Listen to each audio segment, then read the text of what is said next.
Increase your IELTS speaking band score with these 5 idioms. In this video, we are going to learn 5 simple idioms that you can use in many different situations to help improve your IELTS band score.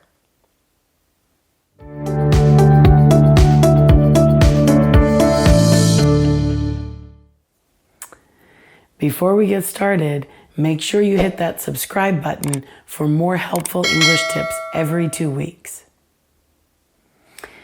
Now, on the IELTS exam, to get a band score of 7 or higher, you must use some idiomatic language. Now, idiomatic language is figurative language. That means expressions that don't actually mean what the word literally means. Now, idioms can be very challenging to use on the IELTS exam or challenging to memorize and study for the IELTS exam because idioms tend to be quite topic specific. They're only used in a specific situation, but we don't know what topic the examiner is going to ask us when we get into that exam.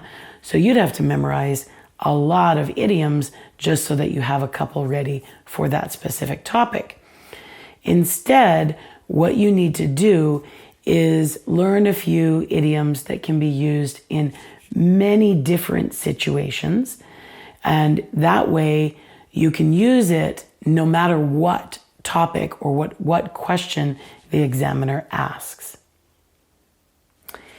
Now, the first idiom we'd like to look at today is off the top of my head. This is actually an idiom that I personally use a lot in my daily life. It means without careful thought or investigation, basically meaning I haven't had a lot of time to think about this.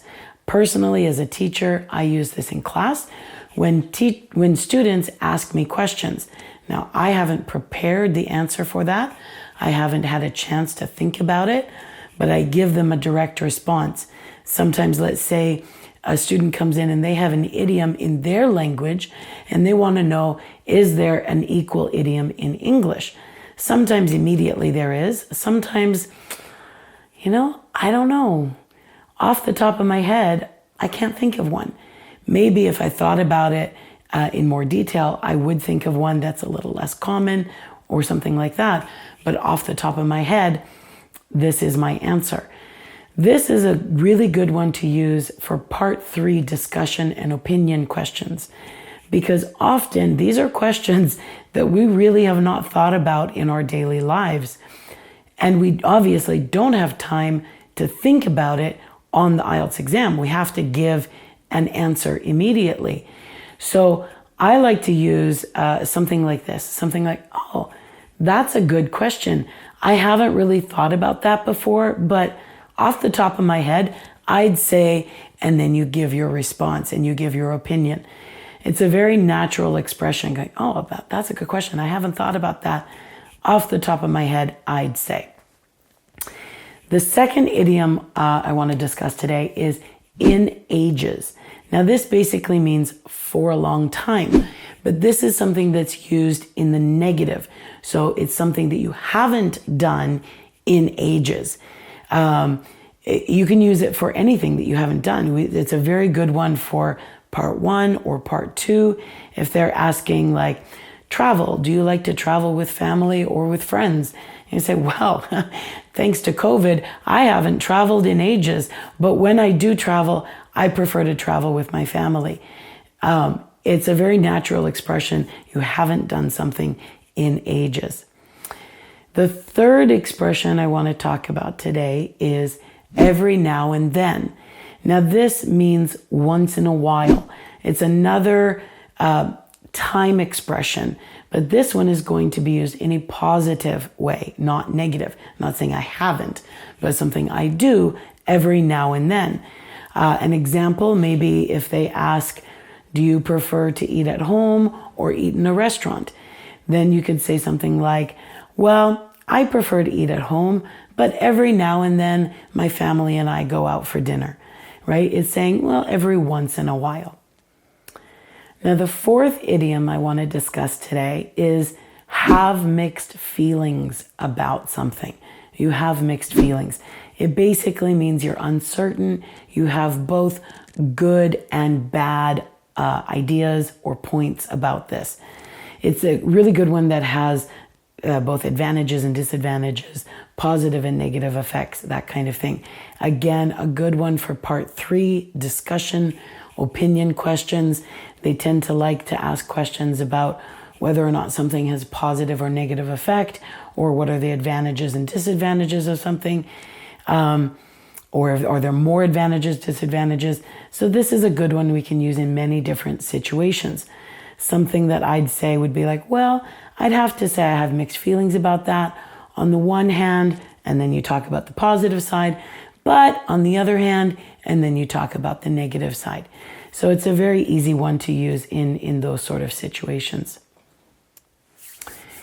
And the 5th idiom that I want to discuss today is make up my mind, which basically means to make a decision or to decide.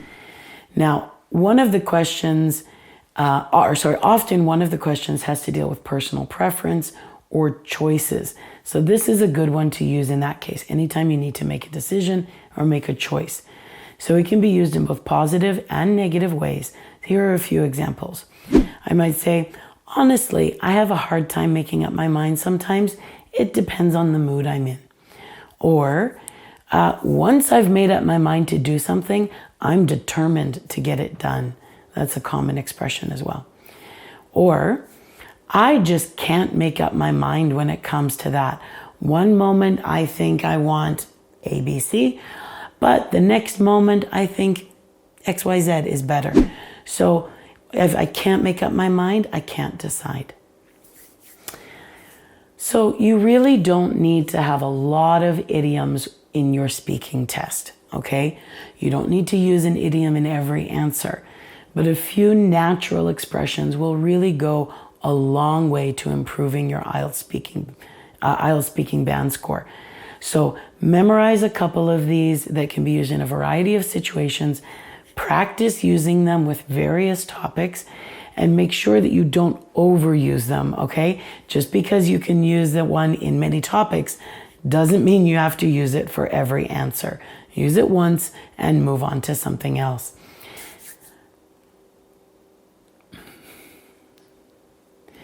And if you would like to know more about what areas you need improvement on for the IELTS exam, we'd be happy to do an assessment. We offer free online assessments. So just give us a call or drop us an email, and you can book your appointment today for your free online assessment. Thank you, and we'll see you again soon. Bye.